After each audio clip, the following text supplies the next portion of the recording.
नमस्कार दोस्तों, आप सबका मेरे इस YouTube चैनल मंच डॉक्टर देवेंद्र सेहरा शो पर स्वागत है। आज की हमारी गुफ्तगू का विषय रहेगा पेन किलर्स और इन पेन किलर्स के होने के नुकसान। और ये टॉपिक बहुत इंटरेस्टिंग होने वाला है और इससे आपको कई नई जानकारी मिलेगी। और अगर आपको ये चीज़ें जो मैं बताऊं पहली बार पता लगे तो मेरे इस चैनल को सब्सक्राइब कर लेना और एक लाइक कर देना।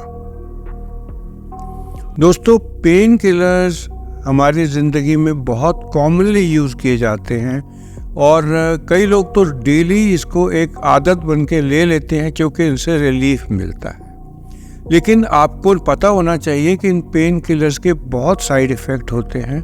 सो मच सो कि एक पेन किलर है डिक्लोफेनाक सोडियम, जो बड़ी कॉमनली यूज़ होता है। ट्रेड नेम जो मैं ठीक नहीं समझूंगा, जिसने समाज की कल्चर को ही बदल दिया है और समाज की कल्चर में ऐसा चेंज किया है जो बड़ा ही ज़्यादा नेगेटिव तरीके से मैं बात करना चाहूँगा और इतना नुकसान किया है।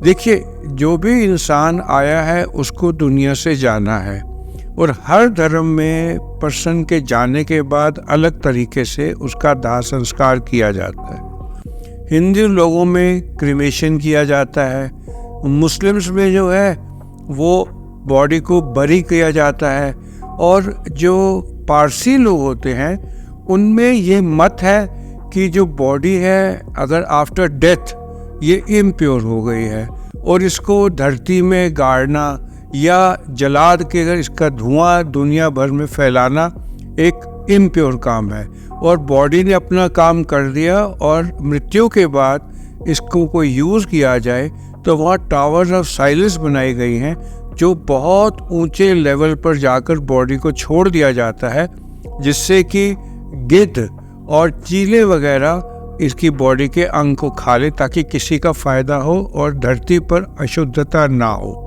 ये पारसी लोगों का रिलीजन है। मैंने बहुत पहले एक शेर पढ़ा था जो मेरा लिखा नहीं है पर मुझे बहुत अच्छा लगा था कि बाद मरने के हिंदू सुपुर्दे आग हुए राख हो गए, बाद मरने के मुसलमान सुपुर्दे खाक हुए खाक हो गए। हिंदू लोग राख हो गए, मुसलमान खाक हो गए और पारसी लोग परिंदों की खुराक हो गए। ये बात सच है और अब तक सच थी, लेकिन कुछ सालों में कुछ ऐसा हुआ है जो इसमें चेंजेस आ गए हैं। वो क्या है कि पेन किलर दो टाइप के होते हैं। एक तो पेन किलर होते हैं जो रूटीन में non steroidal anti inflammatory drugs कहकर दिए जाते हैं, और दूसरे होते हैं जैसे पैरासीटामोल है, ट्रेमाडोल है, जो ओपीएम के पार्ट के होते हैं जिसमें अल्ट्रासेट वगैरह आते हैं, जिनकी आदत तो पड़ती है पर वो किडनी को नुकसान नहीं करते। बट मोस्टली पेन किलर जो नॉन स्टेरॉयडल एंटी इन्फ्लेमेटरी दवाइयाँ होती हैं, इनका मोड ऑफ एक्शन ये होता है, ये प्रोस्टाग्लैंड्स को इनहिबिट करती हैं। प्रोस्टाग्लैंड्स को इनहिबिट करने से जो इसके एंटी इन्फ्लेमेटरी एक्शन आते हैं और पेन किलर अपना काम करते हैं।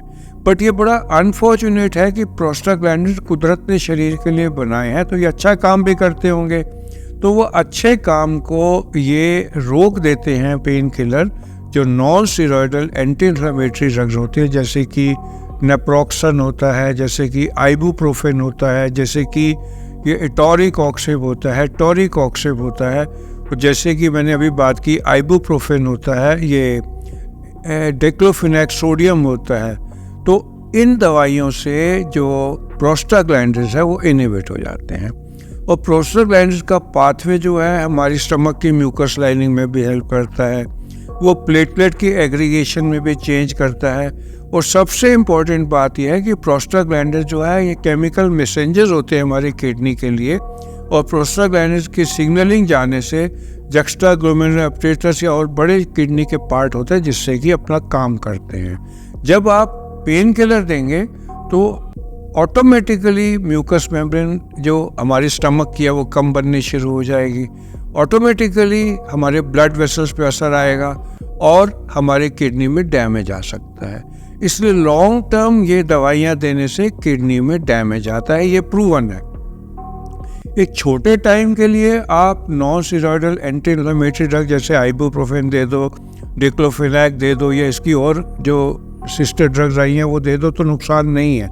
लेकिन अगर किडनी पहले ही कॉम्प्रोमाइज़ है, उसके ऊपर आप ये देते हो, और कई लोगों को जिनको दर्दों की तकलीफ पुरानी होती है, जैसे रूमेटॉइड आर्थराइटिस है, ऑस्टियोआर्थराइटिस है, वो अपने रिलीफ के लिए अगर लगातार लेते रहते हैं तो, और अगर डायबिटीज़ भी उनको साथ में है, ब्लड प्रेशर भी है और किडनी फंक्शन कॉम्प्रोमाइज़ है, तो उनकी किडनी में प्रॉब्लम आ सकती है। सो मच सो कि अगर आप डायलिसिस रूम में जाके मरीजों से पूछेंगे तो उनमें काफ़ी ज़्यादा मात्रा के मरीज ऐसे भी होते हैं परसेंटेज के जो ये एंटी इन्फ्लेमेटरी ड्रग्स ले रहे होते हैं। तो बात में कर रहा था रिगार्डिंग कल्चर्स कैसे चेंज हुई, पारसी कल्चर्स में कैसे चेंज आ रहा है। जो ये परिंदे होते हैं इनमें चील और गिद्ध मेन होते हैं, और अनफॉर्चुनेटली गिद्ध की पॉपुलेशन हमारे देश में जो 4 करोड़ हुआ करती थी 20-30 साल पहले, अभी कुछ टाइम 2006 तक देखा गया कि सिर्फ 19,000 के करीब रह गई। हाँ, 4 करोड़ से 19,000।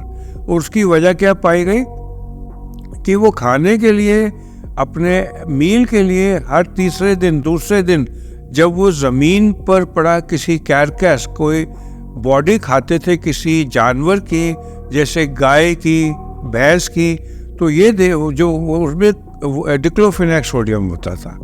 जब डेयरी फार्मिंग में पेन के लिए और उनको एक्टिव रखने के लिए डिक्लोफेनाक के इंजेक्शन लगाए जाते हैं गाय और भैंसों को, और जब चील या गिद्ध इनको अपने खाने के लिए खाते हैं तो 2-3 बार खाने से ही उनकी किडनी खराब हो जाती है और वो मर जाते हैं। इसलिए जो आबादी गिद्धों की 4 करोड़ हुआ करती थी इंडिया में, वो 19,000 रह गई। और इससे क्या हुआ, जो हमारे पारसीज का रिचुअल था after death towers of silence पर गिद्धों का जाके खाना, वो संभव नहीं होने लगा। तो फिर उन्होंने अपनी कल्चर में चेंज कर इलेक्ट्रिक क्रेमेटोरियम में अपने डेथ के बाद अपने नियरजन्स को भेजना शुरू कर दिया। अभी आपने पढ़ा होगा कि लास्ट ईयर जो साइरस मिस्त्री, जो टाटा ग्रुप के एक बहुत सीनियर सीईओज में थे और पर्सन थे और बिजनेसमैन थे, उनकी कार एक्सीडेंट में डेथ हो गई थी।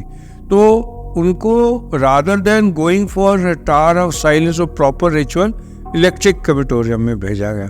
और उनके साथ जो उनके दूसरे मित्र थे जिनकी भी अनफॉर्चुनेट डेथ हुई थी, उनके लिए उन्होंने टावर ऑफ साइलेंस, जो ऊंचे होते हैं जिसके ऊपर गिद्ध वगैरह आए, वो यूज़ किया। और ये जो सारी चीज़ हुई, ये क्यों हुई? क्योंकि कल्चर को चेंज करना पड़ रहा है बिकॉज ऑफ मॉडर्न गलत तरीके के चीज़ों से। अगर हम ये जो बीफ है इसके अंदर डिक्लोफेनाक मिलेगा, अगर गाय और भैंसों को ज़्यादा ताकतवर रखने के लिए आप वोवेरॉन के इंजेक्शन डिक्लोफेनाक के लगाते रहेंगे, तो इनके खाने से क्या होगा? इनके खाने से इनकी डेथ के बाद जो चील या गिद्ध है, इन सब में ये इन्फेक्शन, ये जो है कि उनकी किडनी ख़राब हो जाएगी और वो ज़्यादा दिन तक सरवाइव नहीं कर पाएंगे, ये टाइम ने बताया है। और इंडिया में पिछले 15-20 साल में ये जो जानवरों में डिक्लोफेनाक का इस्तेमाल बंद कर दिया गया है, ऑफिशियली बंद कर दिया गया है। बड़ी इंटरेस्टिंग बात ये हुई है कि जब मैं रिसर्च कर रहा था इस वीडियो के लिए, तो मैंने पाया कि स्पेन में सिमिलर कंडीशन शुरू हो गई और वहाँ एजिटेशन शुरू हो गई है, क्योंकि वह डिक्लोफेनाक का यूज़ फिर एनिमल्स में शुरू हो गया है और उससे उनको है कि वहाँ भी चीले और गिद्ध ख़त्म हो जाएंगे। जो लोग मेरी उम्र के हैं या मुझसे थोड़े छोटे भी हैं, वो याद करते होंगे कि जब वो स्कूल में अपने लॉन में बैठकर अपना कुछ लंच टाइम में कुछ खाते थे, तो कैसे चीलें ऊपर से उड़ते हुए आकर उनका सामान लेकर चली जाती थी। और जब आप दोपहर को लॉन के ऊपर सो के आसमान की तरफ देखते थे, तो चीलें घूम रही होती थी। अब अनफॉर्चुनेटली वो नज़ारे नहीं मिलते और वो चीलें कहाँ चली गईं। जिस तरीके से वक्त की हर चीज़ बदल रही है, ये भी बदल रही है। तो मैंने आपको एग्जाम्पल चीलों का और गिद्धों का दे के ये बताना था कि जानवर भी ख़त्म हो रहे हैं और इंसान के किडनी पर ये पेन किलर कितना नुकसान पहुंचा रहे हैं। तो आप इनको जितना अवॉइड कर सकें करिए और एक इन्फॉर्म तरीके से लीजिए, केवल डॉक्टर के कहने पर लेंगे और वैसे नहीं लेंगे। मैंने ये 2 साइड इफ़ेक्ट तो बताए, एक तो अल्सर कर सकती हैं, एक किडनी पे प्रॉब्लम कर सकती हैं, और एक बड़ा इंटरेस्टिंग फैक्ट बताऊं, ये हार्ट अटैक भी कर सकते हैं। पीपल जिनको टेंडेंसी टुवर्ड हार्ट प्रॉब्लम हो, इन पेन किलर से हार्ट अटैक बढ़ जाते हैं। To the best of my knowledge जो रूटीन में देने वाली सबसे सेफ एंटी इन्फ्लेमेटरी ड्रग्स है, उनमें ये जो नेप्रोक्सन आता है ये सेफेस्ट माना जाता है, चाहे ये भी साइड इफ़ेक्ट करता है। तो आज के लिए बस इतना ही। अगर मेरे इस तरह के अपडेट आपको सीखने को कुछ देते हैं, आपको कुछ नया पता लगता है, तो आप मेरे इस चैनल को सब्सक्राइब कर लीजिए और लाइक माइंडेड पीपल में शेयर कर दीजिए, और ऐसे लोगों को तो ज़रूर भेजिए जो नई नॉलेज लेना चाहते हों। आप सबका मेरे साथ जुड़ने के लिए धन्यवाद।